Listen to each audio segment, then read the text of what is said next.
This is the Sandman podcast on TV Podcast Industries. We're back with the Sandman Season 2, Episode 8, Fuel for the Fire. I have a suggestion. You won't like it. Go on. I suggest you go back inside. No. Apologise to Lyta. Why? And wake up Alex Burgess. He deserved to be punished. I'm sure the kindly ones feel the same about you. It's not the same. I did as my son asked. Alex did as his father told him to. I hired you to find the child. And I'm trying to save your life.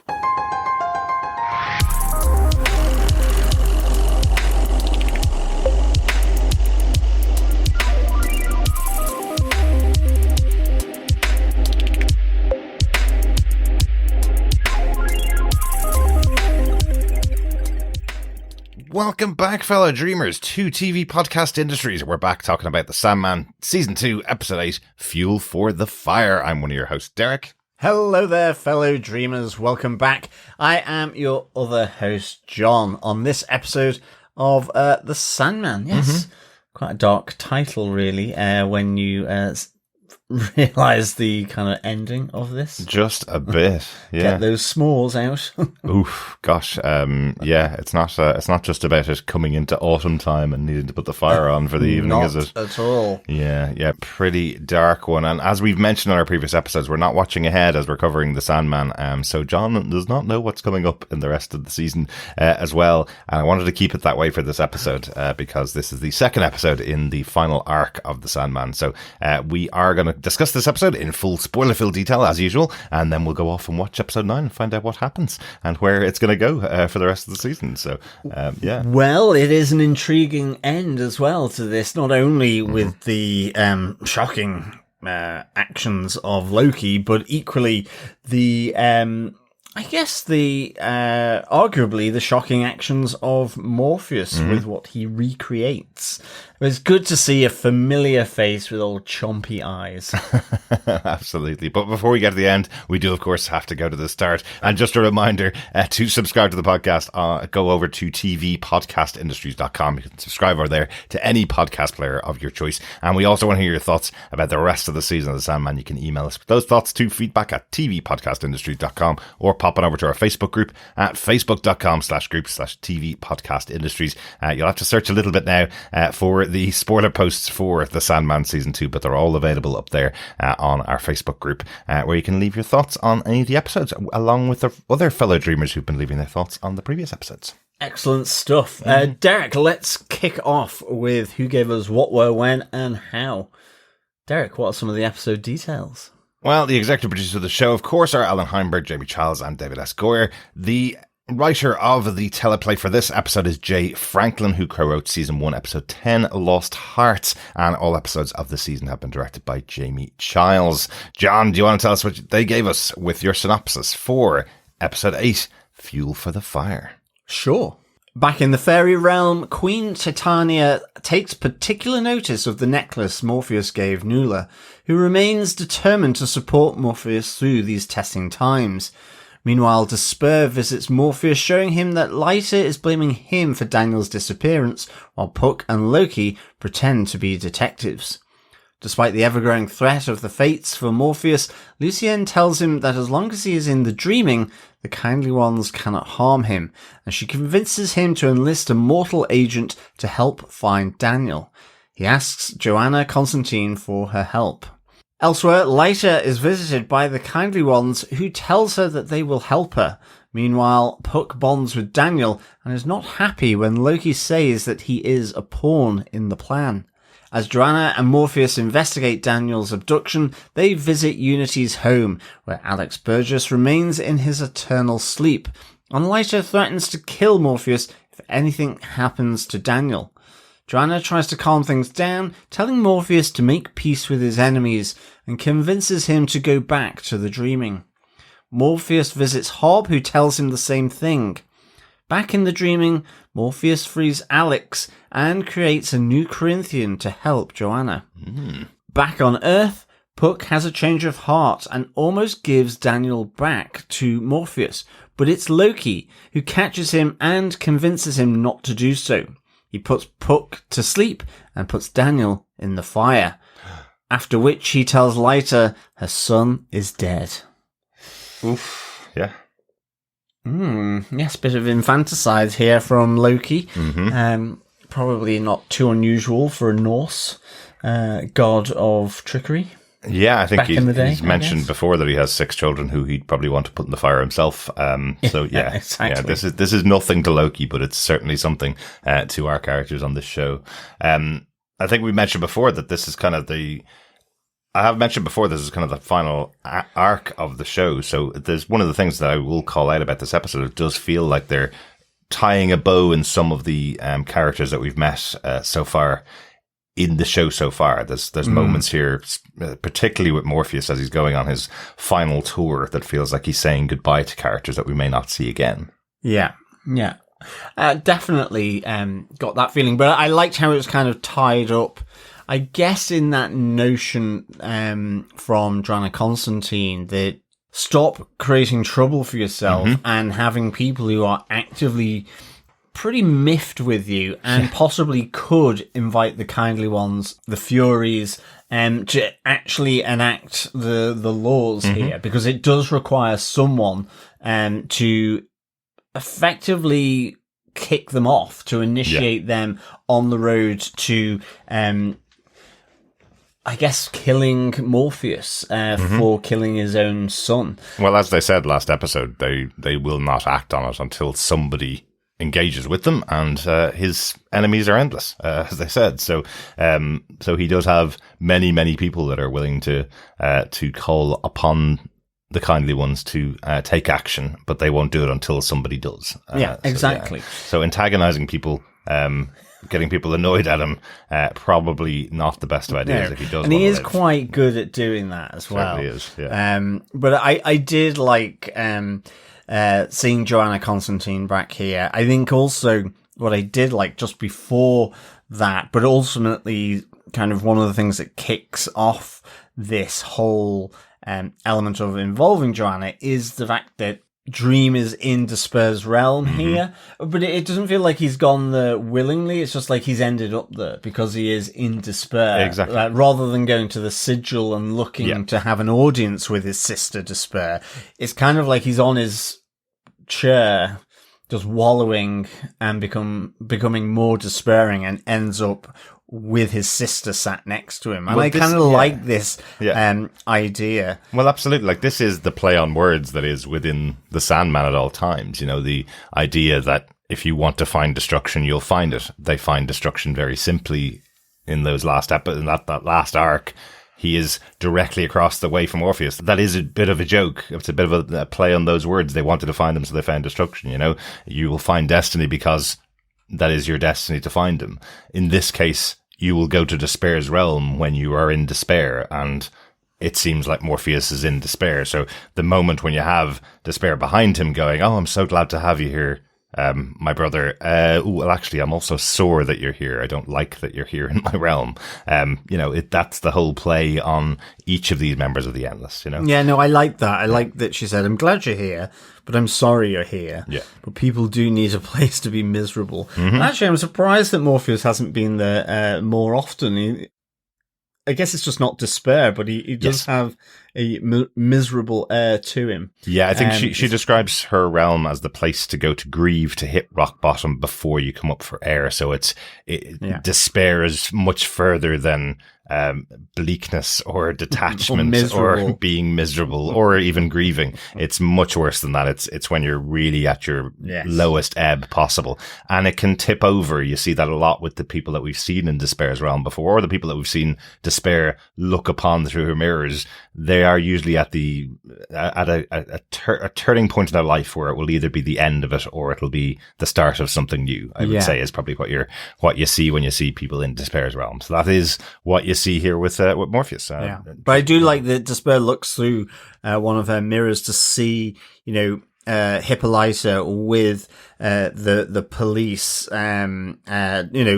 talking about her son being missing, being abducted. and the arrival you have of effectively Loki and Puck, but as Detective Pinkerton for Loki and Detective Fellows for Puck. So I kind of like this, them coming in, sort of pretending to be Detective Pinkerton and Fellows, but effectively to place evidence at the scene of the crime with a little handful of sand to incriminate the dreaming lord. It's a weird Morpheus. one, isn't it? Yeah, like, you know, the easiest thing in the world to get your hands on probably is sand, and that's now incriminated him in kidnapping a child. You know, just drop a bit of sand there, as if Morpheus is walking around like the Sandman from Marvel Comics, leaving sand behind everywhere. Well, he that's goes. true, but equally, I think it's because Pinkerton and Fellows know that will trigger Lyta, because they Absolutely. obviously know actually who she is and who Daniel is. So I did like this, but I like this interaction with Despair. I like then that being kind of the catalyst to, in a sense, lifting Morpheus out of despair into action, at least pulling him out of his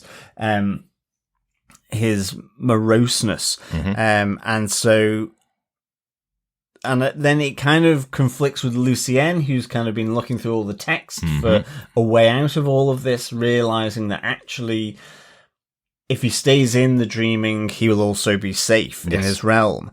But because now there's this new imperative to find Daniel, he must go into the waking world. Well, yes, because he realizes that he hasn't seen Daniel in the dream realm at all.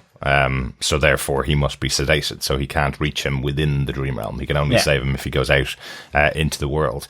And that kind of leads us on to our next major point from the episode. It's bringing in Johanna Constantine as the detective to continue the investigation, kind of as his Earth agent, I would say. But as he says, there is another mortal as clever and cunning as Loki and Puck, and it is Johanna Constantine. That's it. But yeah, I really enjoy seeing Johanna here, him going to her for help. Yeah. And I like that how, you know, she's always questioning him, really. She's kind of like, well, I can have anything, you know, well, what did my ancestor have, you know? And it was like basically a grave, really, or being buried on an island. And she's kind of like questioning what she might get out of this transaction.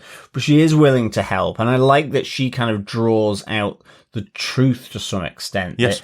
Yes, he has been able to lift himself out of his despair and into action, but it's with an ulterior motive where he's purposefully almost going round annoying Hippolyta, also going to Alex Burgess's partner, Paul, and effectively kind of being a bit snotty with him, saying, no, I'm not going to release him from his eternal sleep. But effectively, you know, Paul's pleading with him that, well, hasn't he suffered enough?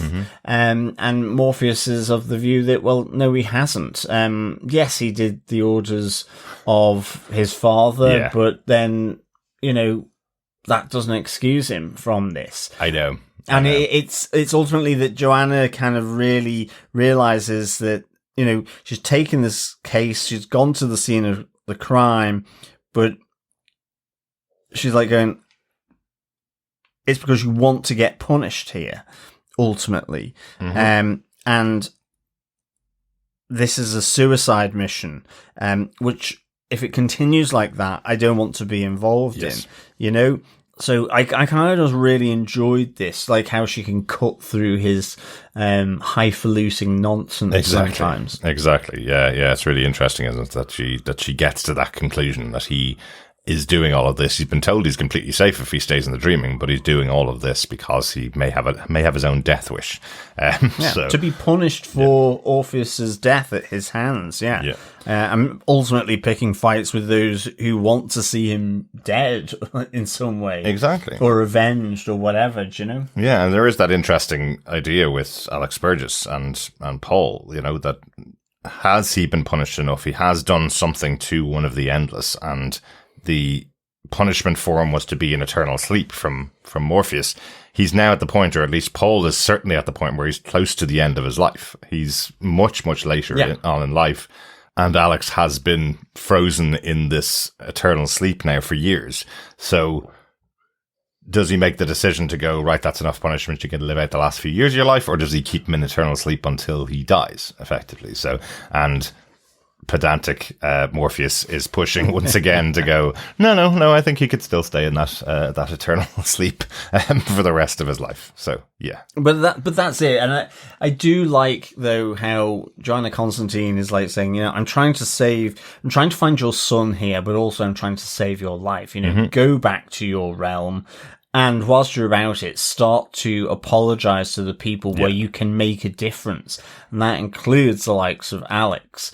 I mean, Johanna even, interrupts the effectively brewing argument that's about to explode between Hippolyta and Morpheus in the house, because she realizes how pointless it is, really. Yeah. Because she can see him trying to bait her, trying to sort of be that uncompromising, immovable endless. Absolutely. And I like that she sort of does all this and ultimately persuades him. I think, it's the reason why he visits Hobgadlin as well. But ultimately, he does go into his, back to the dreaming. He goes into where he keeps the orb that effectively has Alex Burgess trapped in an endless sleep and breaks it. And they have a conversation. Morpheus and the younger version of Alex Burgess. Yeah. Because whilst he is still young in the dreaming, in the orb, in the waking world, he has aged like his partner Paul. Yeah. So he releases him back out into the real world. As kind of a way to, again, a good way to tie up the loose ends that he's tying up before the end of Morpheus's life. It is really interesting with this story being told over 2 seasons and so much being taken out of a story that ran for 7 or 8 years in comic books. That a lot of this stuff feels like we only saw that character 2 episodes ago. Like Hobgadling, for example, has had 5 appearances, I think, in the show. Yeah, when spread across the comic books, that they were years apart. That was about once a year you might see Hobgadling, apart from, of course, the one storyline that had him every 100 years that you saw. But I kind of joked about it earlier on in the season that it seemed like Morpheus, every time he saw him, he was saying to him, I'm seeing you again because I may never see you again. And here we have another kind of moment of that. But this seems much more final. The conversation between Hobgadling and Morpheus, where Hobbs telling him, over and over again, my wives, my children, they've all died. It never gets any easier when we're saying goodbye to them.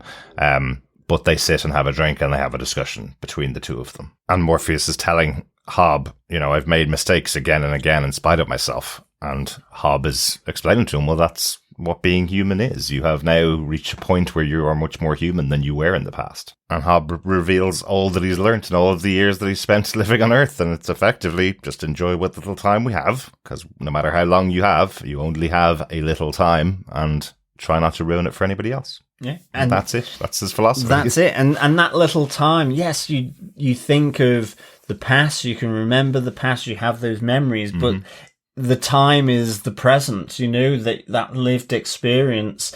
And whilst the memories persist and remain, it is that little bit of time in the immediacy as well, I think, is what Hob is trying to refer to there as well, as much as anything else. And as much as the fact that even though he's lived for such a long time, it's still a little time across, geological time or eons. And or so even on. Just simply compared to any of the Endless, the time Hobgadling has been around is significantly shorter, but significantly longer than other humans. But and, we have Morpheus here fixing or wanting to fix his mistake with Hob as well, effectively at least being open and truthful to him to say that he was ultimately a bet between him and his sister, Death, and in that sense apologizes that, he has been taken out of that normal human life cycle in a sense.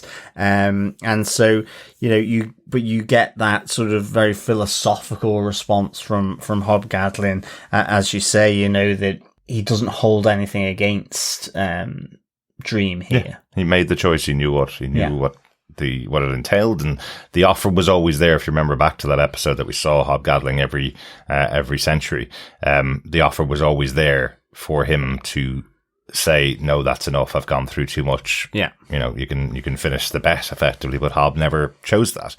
And it's interesting they chose to have him at the grave of his wife, Audrey. I think that's the wife that we saw him in bed with a few weeks ago when he was dreaming and met Morpheus in his dream and came out with the bottle of wine. Yeah. So this would be a recent bereavement for him. But once again, even going through those points of bereavement, he's saying, he doesn't regret the fact that he has had the life he's had, and he knows it will eventually come to an end at some point in the future. It has to. But live every day as best you can, I guess. Absolutely. What his learning is. Yeah. Anything else on Johanna Constantine, the detective, John, that we want to mention? No, there's nothing more really on Johanna Constantine for me. I just want to mention the boon. You talked about it there, that she had spoken about Lady Johanna Constantine and the relationship that that Morpheus did or didn't have with Lady Johanna. He has her journal, and that's what he's willing to give to the current Johanna Constantine as a reward for helping him out. And she wants to work out whether it is a reward worthy of her time. So she effectively tells him he has to sit there and wait while she reads the whole diary, which I think is really interesting. So he just sits there all night while she reads through the whole thing, and learns that what she was given was the love of her life, which was Orpheus. So a little bit of an addition to the discussions that were had during those episodes with Lady Johanna. It wasn't that her boon was to have her grave put on the island. It was that was the love of her life, and she got to have her final resting place near to him. I think it's a little bit different in the description from the journal, because it's always been an interesting choice having Jenna Coleman play this character of Johanna Constantine across two different generations. Originally in the comics, and anybody who knows the DC TV shows, they know John Constantine, who is a different character from Johanna here. But having Jenna Coleman play both different characters across the show can feel a bit confusing at times. But I think it's a great choice, and I love that they connected them here again, close to the end of the series, and connected the two characters again through the journal of Lady Johanna Constantine. Yeah. It's a cool idea. Definitely. Yeah. Should we get on to the main offending couple here? Mm-hmm. That is Puck, the hobgoblin, and Loki, the Norse god of tricks. Absolutely. Yes, played by the indomitable Freddie Fox, who's really strutting his stuff around that apartment, as well as around the waking world. I think if you've got Freddie Fox in a show, he's going to get naked at some point in the show. Exactly. Seems to be the case. But yeah, they seem to be in kind of domestic bliss a little bit with baby Daniel, while Loki's off in the shower. It feels like Puck has fallen in love with the idea of himself being a parent, and Loki and himself being parents to Daniel. That is absolutely not what Loki wants at all. No, not at all. I mean, you definitely get the sense here that Puck is growing a soft spot for Daniel. He's playing with him a lot, but you then have that conversation between the two of them where you realize that Loki really can't stand babies. He's got 6 of his own, but they are too self-absorbed for him because people focus on them, not him. Absolutely. I love the writing from this, which is where Puck says to him, "Did you never want kids?" And Loki says, "No, and I had 6 of them." Exactly, of which 2 are wolves, and the third is about to be turned into a wolf or something like that, I think. But he's like, children are terrible. They make you vulnerable, tear you apart, and then Odin uses them for his own ends, so that they can be used as a way to sort of leverage something that Loki doesn't want to do. But I do kind of like this kind of tension that occurs between Puck and Loki because of Daniel. And it comes about mainly because Puck is just seemingly getting on with, he does feel as though Daniel's a bit like a pet, and he kind of says that. But when he starts to realize that Daniel is going to be a pawn in this plan. He kind of wants Daniel to be taken off that table. Exactly. And the two really become at odds with one another, with ultimately Puck taking Daniel away from Loki. Again, Loki having to walk down the corridor, in the book, towards the lift. Yes. So he does see Puck taking Daniel as well. Yeah. But it basically comes to Puck wanting to return Daniel back to his mother, or back to Morpheus at least. Yes, exactly. And there is that kind of piece of the puzzle as well, that if Morpheus gets Daniel back, it's likely that Morpheus will take Daniel to the dreaming. He won't actually bring him back to Lyta. No, and that you get that from the conversation they have at the house there. Yeah. And again, it's kind of like very uncompromising from Morpheus. So you do kind of wonder if ultimately what transpires and Morpheus doesn't get Daniel back, maybe it's a good thing that happened, even though it ends up not being a good thing for poor Daniel. Well, but we do have Puck returning Daniel to the house. I just want to mention, I do think it's really important that we had that scene with Morpheus and Lyta where Morpheus says, "I will take him," effectively back to the dreaming. Because when we do have the moment where Puck arrives and meets Morpheus at the door, and Morpheus seems a bit more, a bit more cruel than we've seen him in the past, well, no, he's been cruel as well, but he seems a little off to the way that we've seen him before. I think because you've had that conversation and that moment with Morpheus earlier on in the episode, you do feel he's a bit more callous about it. He just wants Daniel back in his hands. And he's kind of willing to do anything for it. So Puck is saying he'll give back Daniel in exchange for Loki being freed of the obligation that he has. Yeah, and I like how he phrases that. He's like, because Loki's clever and he can't be what you want him to be. It's not within his nature. Yeah, he's very much saying, this is Loki. He can never change. This is the classic, the leopard cannot change its spots. Exactly. And this is what you're going to get. You can't expect him to not be true to himself and who he is, effectively. And Dream kind of agrees, in order to get Daniel. And as Loki then, removes the spell effectively and the cloak that is around him, and Puck realizes that he's actually given Daniel back to Loki again. I do like Loki saying, "I can't believe you were so nice about me." Absolutely. And ultimately they both go back to the apartment together. Yeah, absolutely. As Loki says, "You're not in love with me, are you?" And Puck says, "Not at the moment," because he's just been tricked by Loki once again. And you kind of think, oh, well, that's a happy old ending, isn't it, to the situation between the two of them? For them, yes. But it's also Loki, back at the apartment. They're kind of playing around, but Loki does promise Puck that, he and lulls him into a false sense of security about Daniel. It's that he won't be part of the plan. He's not going to be this pawn, which is what Puck is really insistent on. But then Loki uses some of the fairy dust that Puck normally uses to knock people out, to knock Puck out. Yeah. And it becomes really ominous then, with Puck sort of knocked out on the sofa.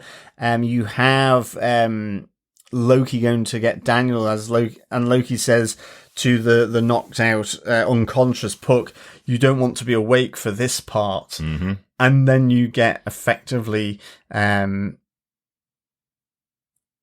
Loki putting Daniel on the fire. Yes. And literally it happening. Yeah. I was like, oh, okay. Yeah, and this is happening then. Yeah, and they follow up with him returning, disguised as the detective once again, going to Lyta and showing a photograph of the burnt child to its mother and saying, "I'm sorry, but the child is gone." And that's where we leave the story of Daniel and Lyta. It was pretty gruesome. Really, really gruesome. Yeah. Now, there's a lot of gruesome stuff in Norse mythology, so it's not to be unexpected. Yeah. But it is just really sort of full on. And yeah, as you say, just even the follow up then with Loki pretending to be Detective Pinkerton again, and kind of saying, well, I don't think you should see it, but wanting her to see it, and Lyta insists that she sees it, and you see her face, and you're kind of going, is that just the burnt corpse of Daniel, or is it also another thing in there that will incriminate the Lord of the Dreams maybe as well? I mean, this is what because I think this is absolutely a trigger that would trigger someone to go to the Fates, to the Furies, and ask them to sort it out, so to speak. Yeah, do you know? Absolutely. So it doesn't look good for old Dream. No, it doesn't. However, I do think we should go to one of our other moments, our final moment for this episode, because we do get a familiar little gobby face arriving back on back into the world of the Sandman. And that's old New Corinthian. The New Corinthian, yes. The New Corinthians. With letters, little mouth eyes, which still are creepy, but are still excellent. They're really cool. Yeah. They're really and this cool, time even more kind of like Nashy. Yes. Very Nashy. Because we see the skull that Morpheus had taken when he took Corinthian's life originally. He asked Lucienne to bring back the item that she has for him, and then creates a new Corinthian. Yeah, I do like the fact Lucienne is like, are you sure about this? Yes. And he's like, no, I've made changes. This will be a new, better Corinthian, effectively. And this time he won't be a fool, is the big difference between this time and last time. So yeah, I want to have a quick chat about the Corinthian as well, because when we met him first, it was literally in the opening of the first episode. The Corinthian was a nightmare that Morpheus created, who was released on Earth, or found himself on Earth and realized he could strike terror into the hearts of people and eat their eyeballs if he was allowed to run wild and free. So he was a nightmare that got loose. Yeah. And that was why Morpheus was on Earth, and why he was captured by the Burgesses at the time as well. So this time he believes he's created the Corinthian in a slightly different way. He is still horrific and still terrifying, because he will still have the teeth for eyes. But he believes he has taken that impulse, I guess, to run away and eat human eyeballs away. Yeah, hopefully. Has he? That's the question. Let's hope. I don't know. But I'm just really looking forward to seeing the Corinthian back in this world, because, I mean, he was such the focus and drive for most of the stuff in season 1, and it was so good. It was excellent. Such a disturbing concept as the Corinthian. Absolutely. And to have the Corinthian back, and as I say, I think Lucienne sums it up really for themselves, but also for the audience. Are you really sure about this, Morpheus? What exactly is it that you want to do here with the Corinthian? You are an endless, but that doesn't mean you can't be stupid. It's almost like she's, subtext of what she's saying is like, I get it. You're good, you're clever, you're immortal practically, but maybe that's the greatest idea. Yeah. But think about this for a minute. Yeah, but for his part, we do get one line from the Corinthian, which is, "Thank you, Lord, I await your command." So maybe he got it right. Yeah, he may do. Maybe he got it right. Yeah, we will see that. The Corinthian, just that amount of chaos might be enough. Yeah. Or it could be Loki's undoing. It could be Loki and Puck's undoing. It could be Loki, Puck, and Dream's undoing as well. Morpheus could have just brought back his greatest enemy, another one of his enemies, back. Exactly. so to call on them. But he does say that he is back in the dreaming because it was imprudent for him to leave the dreaming at this point. So kind of going alongside what Lucienne had told him, that he's safe when he's there, so he should probably stay there. Yeah. So he's sending out the Corinthian into the world in his stead. Oof. Yeah. Yeah. There we go. Hopefully it'll be grand. Yeah, be grand. I'm really looking forward to the Very next much so. episode now Yeah. to see what the fallout from or the raking through the ashes of Daniel, see what happens there, and the fallout of creating the Corinthian again. Yeah, absolutely. And how that transpires. And really where Hippolyta's going to go after seeing that picture. Yeah, absolutely. And so, yeah, really, really interesting. Yeah, yeah. Any notes, anything we haven't talked about yet, John?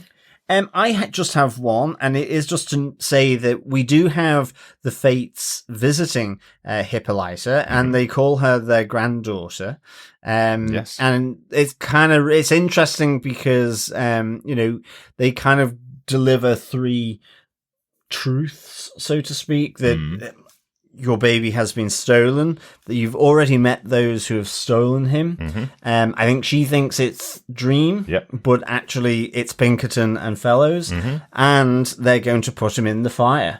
So she gets that warning, the portent, the one that Loki ultimately confirms to her at the end. I thought this was really interesting. I liked it, just the phrasing of it, so that it is not necessarily clear, but is also truthful. Sounds like the Fates to me. Yeah. Yep, absolutely. Yeah, it's a really good scene. I really like seeing the three of them spin their tails, and I love that the conversation they're having is, oh God, she's asked all the questions already and got none of this information we're here to give her, basically. Because they are, at least one of them is very impatient with dealing with people outside of the group of three. I want to mention Nuala and Clorachan down in Faerie. Just interestingly, what we hear really from Nuala is that she's back there looking for troops. She's not really go back to her home place and hide out while all the trouble goes on. She still wants to be there for the fight with Morpheus. Also because we have the mention of the glamour being put back on her when she goes back in. Clorachan twists her into accepting the glamour, even though that she wouldn't want it. Before she meets Queen Titania, she notices the necklace that Morpheus gave her. And to remember, when Morpheus gave her the necklace, he said to her, if you use this, I will come to you immediately. So there was a lot of focus on that new piece of jewelry. It certainly was from Titania. But I also like that Nuala here was quite defiant. Like to Clorachan, who's kind of saying, well, you better get in line here with Titania and the Queen and stop sort of, in a sense, almost thinking above your station. And she's like, she'll see how I've changed, like how I am. Exactly. Her time in the dreaming seems to have given her a better sense of herself. And she is more willing. And I think it shows when she really, in fobbing off Titania, say, well, I can't possibly give you this necklace because it was a gift to me, and unless they say that I can hand it over, it's not within my power to grant your wish. Love it. So don't blame me, blame the person that gave it to me, because they said, like, I can't. And it's a gift. Exactly. So really like that. I like that, and that she's, defiantly looking to still support Morpheus here. And the people of her now home, I guess. She considers the dreaming or the dream realm her home as well. On the mention of realms, just one last note for me, just because of the introduction of Despair's realm here with Dream, I do love those little extra things that are added into these discussions. Again, mentioning that Dream has found his way into Despair's realm. He didn't just walk up and knock on the door. He's fallen into Despair's realm. And she says to him, I used to see your son Orpheus here very often, and he used to sing. Which we know, of course, Orpheus would have been in despair for many, many years, especially just being ahead and not being able to reunite with his wife. But then mentions Billie Holiday and Nick Drake both being people who would have come into Despair's realm as well. So just interesting extra touches of Despair's realm and the kind of people that would have landed there over the many, many years. It's a place where anybody can go at any time, I suppose. But hopefully we all only go there once and get out of it. It's kind of the way that we reach rock bottom and then bounce back up and swim up for air. Yeah, absolutely. Yeah, excellent stuff. Excellent, John. Overall, what do you think of this episode of The Sandman? I thought it was a real tragic episode. I'd give it 4.5, a mouthful of eyes out of 5. Because it was tragic. It really did kind of weigh on you at the end, I think, with what Loki does to Daniel. And, you know, it's all the confusion that is abound here, from Hippolyta thinking it's Dream to Puck thinking he's saving Daniel, but Loki, you know, charming his way back in order to do that deed. It's to Dream effectively not listening to his right-hand person in Lucienne, going on this, what Johanna Constantine sees as being a suicide mission, and she's like here going, I'm trying to save your life here. So I just kind of, this was all really interesting, that not only is it the likes of Lucienne and Johanna Constantine trying to actually slap a bit of sense into Morpheus, it's also the preying of the likes of Loki on a young baby, but also with it's so much more sinister, not just simply the act of what he does to Daniel and abducting Daniel and then burning him, but it's just the insertion of him into his mother's world as someone of trust in order to throw her off the scent and to give her a different pathway to go, which is ultimately setting the fates as her hounds onto Morpheus. And so it's all really quite tragic, but equally so rich and meaningful. And I really, really enjoyed it. I do like that ultimately Morpheus in some way listens to Johanna Constantine and visits Hobgoblin, releases Alex Burgess as well. But it's interesting that he doesn't really, he does still seem to be at odds with Hippolyta. Very much so. And despite telling her he did not take her son, whether she believes him is another matter. Nonetheless, he has said that, and so that might temper what she does next. But, no pun intended, what Loki does at the end is very incendiary. It certainly is. In terms of showing the picture to Hippolyta. Yeah, absolutely. So for me, 4.5, a mouthful of eyes out of 5, because yes, I did also enjoy the Corinthian returning. Yes, the return of the Corinthian. It was really good. It's really good. Chomp chomp. One of the things that we didn't mention was just the story that Loki's telling, and I think that's why his burning of Daniel comes as even more of a shock. He's telling a very funny story about the time that he made Thor think that he was pregnant by filling him up. And it's a pretty disgusting but very funny story. Bumhole. Yeah, exactly. But it's a very, very funny story that he's telling to Puck, but that's when he makes Puck fall asleep and then kills Daniel. So it kind of just adds that extra bit of taking you by surprise, because it's such a funny moment between the two of them with Daniel in the room. So yeah, really good. Really good episode, though. Really looking forward to the next one. I think we've got, I think this is 2 parts of a 4-part arc, as far as I remember. So we should have a bit more meat on the bones of this next couple of episodes as well. But let's have a check-in with our wonderful fellow dreamers as well. Our first piece of feedback comes in from Coffee and Vodka, who says, "Greetings, despairing defenders. Thank you for slow rolling your coverage of Sandman. It allows for more relaxed digestion of a very rich narrative meal. Though for the first time, I've got a bit of a gripe or two. Chlorocan has been downgraded from source material rogue to streaming tool, and the Baghdad tale has been turned into a Bottle City Easter egg. The rest of the episode, however, more than compensated with yet another bout of forgiveness from Dream, Loki and Puck complications. Lyta Hall's breakdown, the return of the Corinthian, and another Constantine in a pear tree. Our cup runneth over for another 4 episodes. 5 sand traps, home hearth kindling kids, and kindly visitations out of 5. Peace and take care. Coffee and Vodka."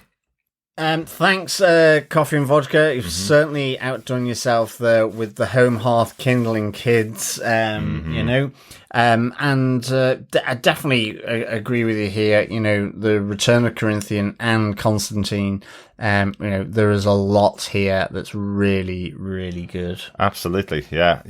It's a great catch that you have there for you mentioned the Baghdad tale being turned into a Bottle City Easter egg. When we were watching that, because we were actually wondering if that city in the bottle was actually supposed to represent Nada's city, as a representation of one of the things that Morpheus had done that he regrets. You know, we see Azazel in there in his jar. We see Alex Burgess in there, and this city. But you're absolutely right. I would say that is a reference to the issue Ramadan, which I think was issue number 50 of Sandman, where Baghdad is bottled.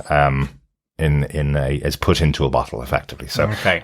So I'd have a read of that issue. That's really cool that it was in there, as a little reference to a story untold, in the TV show. Excellent stuff. Yeah.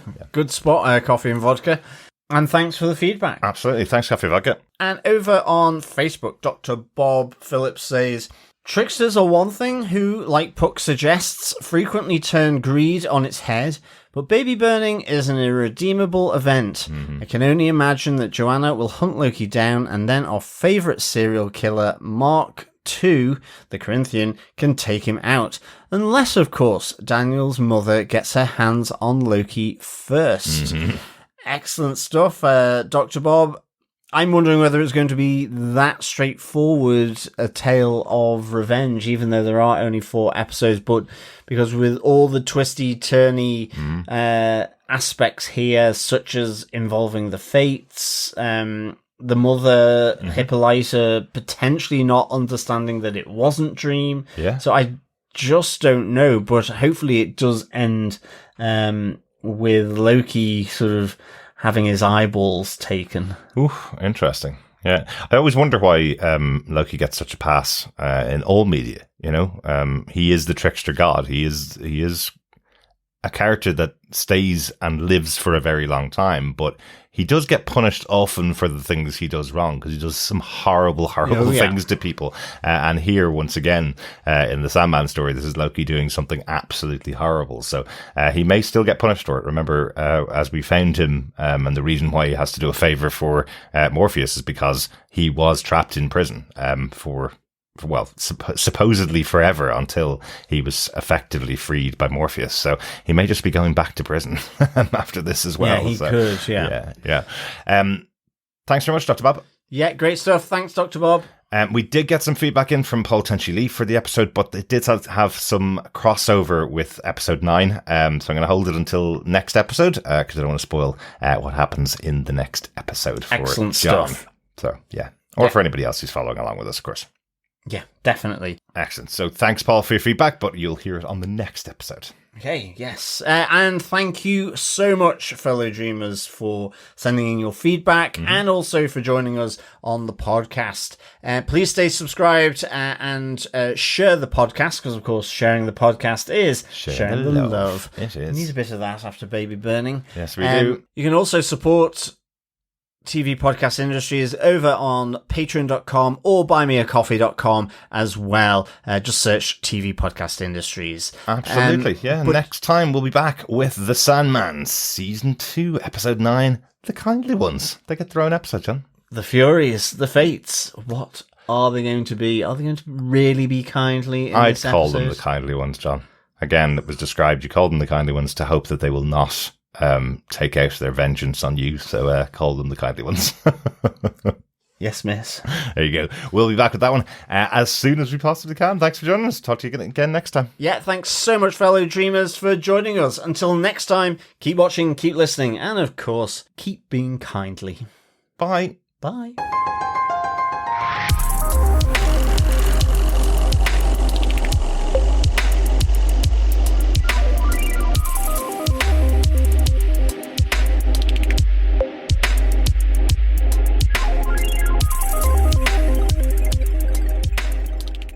I just thought Pinkerton is such. I'm maybe thinking of the children's TV show Pinkerton as a kid, which was kind of like this stop motion animation I don't know whether they were made out of pegs. I mean, that's how much money the BBC or whoever it was threw at it. Pinkerton, interesting. But yeah, there was Pinkerton.